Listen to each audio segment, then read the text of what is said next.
Bismillahirrahmanirrahim. Assalamualaikum warahmatullahi wabarakatuh.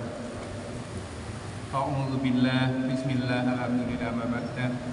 Para jamaah dan siapapun yang berkenan belajar kitab Riyadhus Shalihin, ajaran Kanjeng Nabi Muhammad didasari dengan Quran, As-Sunnah, kita kembangkan ijma' qiyas. Mari kita lanjutkan belajar kita di hari ini, Zuhur, tanggal 17 bulan Jumadil Ula, Sabtu 1477 Hijriah, bertepatan dengan hari Sabtu tanggal 8 bulan November 2025. Salawat salam kita dengan pada baginda Rasul, mudah-mudahan kita dapat syafaat yang akhirat. Kita baca penghantar lebih dahulu yang kita tinggalkan.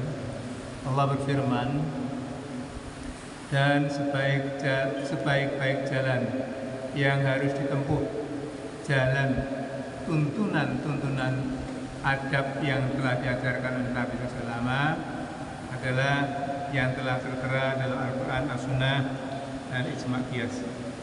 Allah berfirman dalam Quran Surah Al-Maidah ayat 3, wa ta'awanu 'alal birri wa taqwa.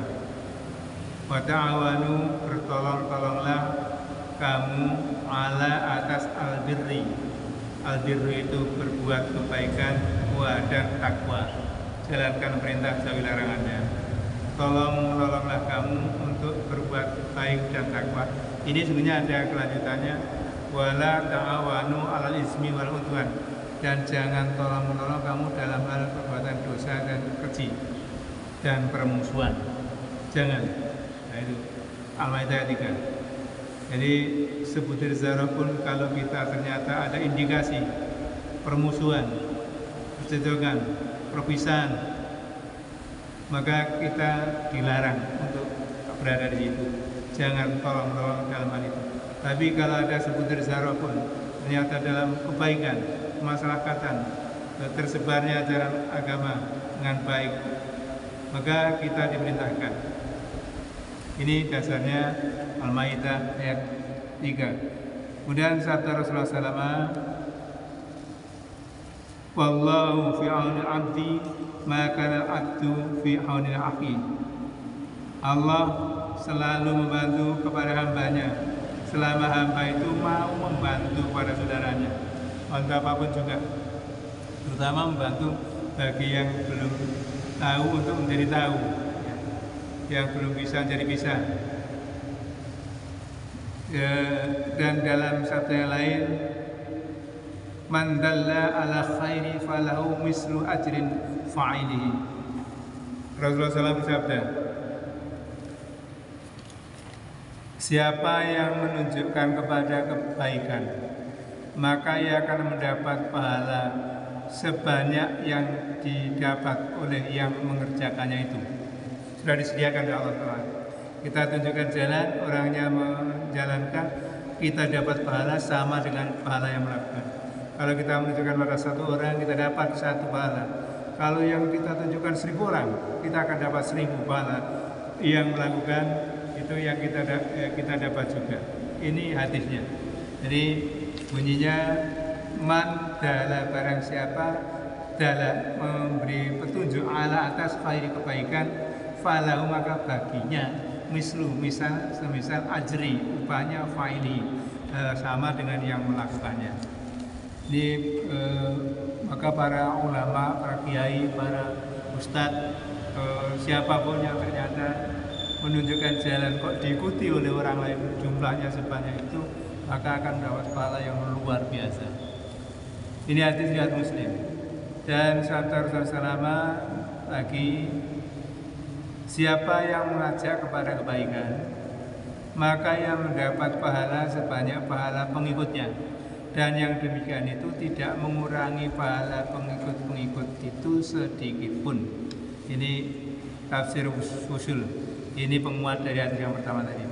Man da'a ila hudan kana lahu minal ajri mislu ajrihi man tabi'ahu la yanqutu dzalika min ajurihim syai'an.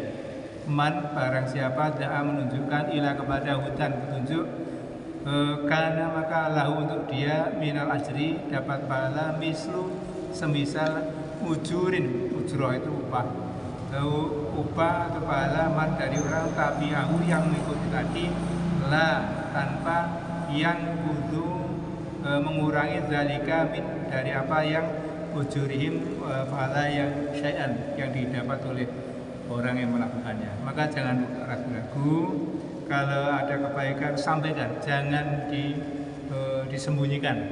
Ya. Hadis yang berikutnya, demi Allah, apabila Allah memberi hidayah kepada seorang karena ajaranmu, maka itu bagimu lebih baik atau lebih untung daripada kekayaan ternak yang merah-merah. Ini hadis juga riwayatnya Bukhari dan Muslim. Hadis itu kalau diriwayatkan oleh Bukhari dan Muslim hampir pasti derajatnya sahih atau hasan sahih. Seperti kita tahu kemarin, sahih itu adalah derajat tertinggi dari hadis. Hadis itu adalah perkataan, perbuatan, sikap Kanjeng Nabi terhadap ajaran yang dilakukan oleh umatnya. Fawallahi, ini kata sumpah ya, fawallahi, sungguh benar, la an yahdiyallahu bika rajulan wahidan khairul laka min humrin na'amin.